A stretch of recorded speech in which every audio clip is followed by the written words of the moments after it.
The Northern Crusades, a term that encompasses a series of military expeditions during the 12th through 14th centuries aimed at converting the pagan peoples of Northern Europe to Christianity.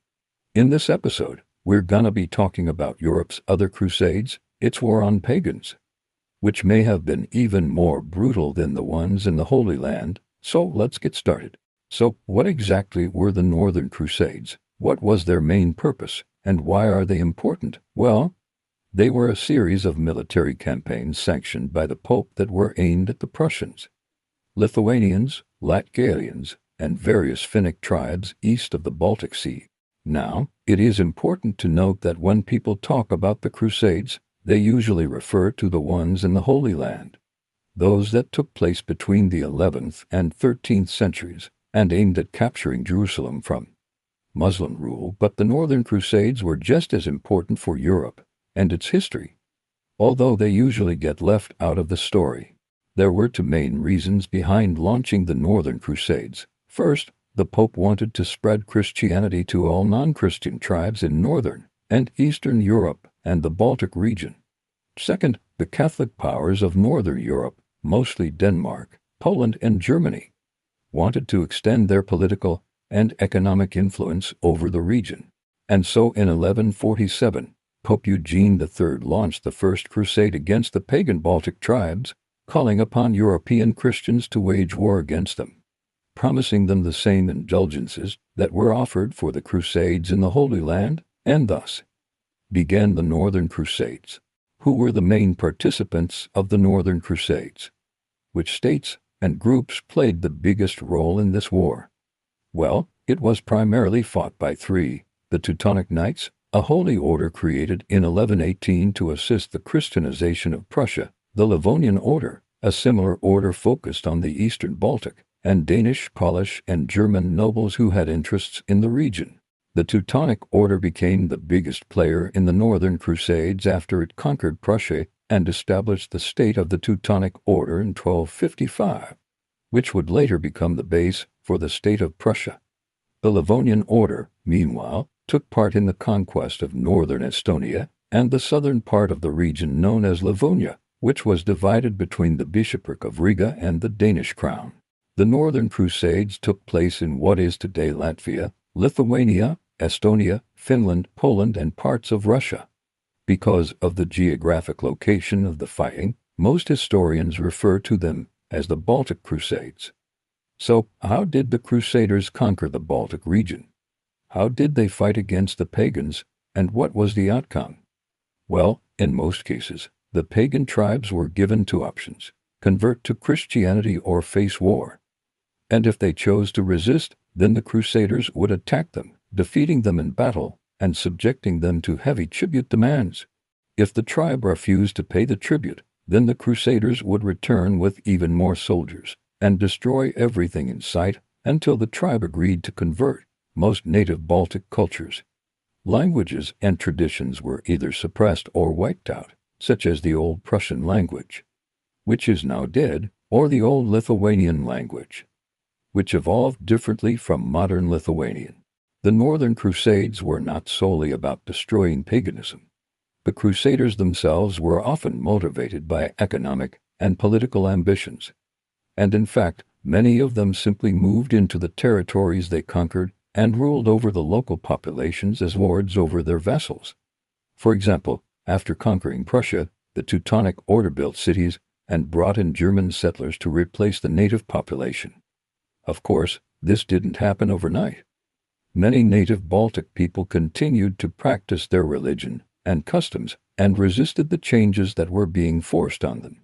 In fact, the Lithuanians, one of the main targets of the Northern Crusades, resisted conversion to Christianity for the longest, for centuries. They fiercely fought back against the Crusaders who sought to subdue them, but ultimately they had to accept defeat and acknowledge the power of their enemies.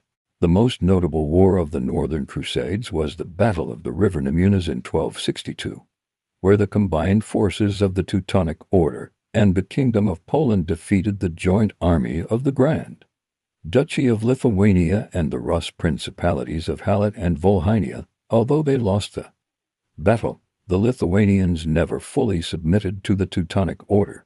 In fact, they continued to launch attacks against the Crusaders until 1295, when the Crusades started to decline. But the Lithuanians weren't the only ones to resist the Northern Crusades. Throughout the entire region, there were pagan uprisings and guerrilla warfare against the Crusaders. For example, in 1209 the Crusaders were driven out of Estonia, and in 1211 a large revolt broke out in northern Latvia, forcing the Crusaders to withdraw from the region. Despite this, the majority of the Baltic tribes did fall under Christian rule by the end of the Northern Crusades. But it wasn't just about brute force. Conversion to Christianity also came through missionaries who traveled around the region preaching the Word of God and offering pagan leaders the chance to convert peacefully. However, these peaceful conversions were the exception rather than the norm. In fact, most of the time, the only way to convert the tribes was through violence. And this was justified by the idea that the pagans were heathens who needed to be saved from their false beliefs. As the Northern Crusades progressed and more tribes were converted, the Crusaders began to establish Christian states throughout the Baltic. These states were ruled by the Teutonic Order, the Bishopric of Riga, and the kings of Denmark and Poland. However, these new states were vastly different from each other and from the rest of Europe. They were less urban, less centralized, and had stronger ties to their pagan past than other Christian states. Let's take the Teutonic Order as an example. After defeating the Lithuanians in 1262, the Crusaders carved out a state for themselves in Prussia. This state was initially ruled by the Teutonic Order as a dominion of the Holy Roman Empire. It was highly centralized with a powerful monarchical system and a strong economy based on agriculture and trade. German was the official language, and the culture of the Teutonic Order was a mix of German and Baltic influences. Meanwhile, the Bishopric of Riga was a decentralized state ruled by a bishop who was elected by the clergy and nobles of the state. It was mostly rural with an economy based on farming and fishing. The official language was Latin, and its culture was closer to that of the rest of Europe. Lastly, the Kingdom of Denmark ruled over Estonia and southeastern Finland. It was a decentralized state ruled by a king who shared power with the nobility. Its economy was based on agriculture and trade, and its culture was a mix of Scandinavian and Baltic influences. So, what was the impact of the Northern Crusades on the Baltic region? What kind of legacy did it leave behind? Well, first and foremost, the Northern Crusades led to the Christianization of the Baltic region. All of the major Baltic tribes were converted to Christianity by the end of the 13th century. This had a profound impact on the region's culture, as pagan traditions and folklore were suppressed, and the Latin Church became the dominant cultural institution. However, despite the efforts of the Crusaders, some pagan traditions and beliefs persisted in the region. For example, the Lithuanians kept their pagan traditions alive for longer than any other Baltic tribe, and their mythology and folklore contains many elements of pre-Christian Baltic culture. The Northern Crusades also had a significant impact on the political landscape of Northern Europe. They led to the emergence of several new states in the region, such as the Teutonic Order and the Kingdom of Denmark. These states would go on to play important roles in the history of Northern Europe, and the borders that were established during the Crusades would largely remain in place for centuries. Perhaps the most significant legacy of the Northern Crusades is the lasting impact they had on the relationship between the Catholic Church and the pagan and Orthodox worlds. The violence and brutality of the Crusades against the pagans created a deep-seated resentment and suspicion on both sides. This would have a profound impact on the history of the region and would fuel conflicts between the Catholic powers of Northern Europe and their pagan and Orthodox rivals for centuries. So when did the Northern Crusades end? Why did they come to a halt? Well, the Northern Crusades declined in the late 14th century due to a variety of factors. By this time, most pagan territories in the Baltic had been converted to Christianity, and the crusading orders no longer had a clear mission. Additionally, the political situation in Europe had changed. The rise of new kingdoms and the shifting balance of power meant that the Crusades were no longer seen as a priority. Furthermore, the costs associated with maintaining a crusading force became increasingly burdensome, and the crusading orders began to focus more on acquiring political power within the Baltic rather and launching military campaigns. Ultimately, the Northern Crusades were a pivotal moment in the history of Northern Europe.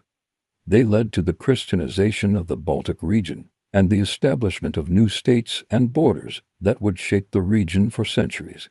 However, they also left a lasting legacy of resentment and suspicion between the Catholic powers and their pagan and Orthodox rivals. Today, the Northern Crusades are remembered as Europe's other crusades, overshadowed by the Holy Land campaigns. Yet they were just as important for the history of Europe and its people. They remind us that the Crusades were not just a clash between Christians and Muslims, but also a conflict between Christianity and paganism that was just as bloody and brutal. So, what do you think about the Northern Crusades? Do you think they were just a necessary evil to spread Christianity, or were they a brutal and inhumane campaign of cultural destruction?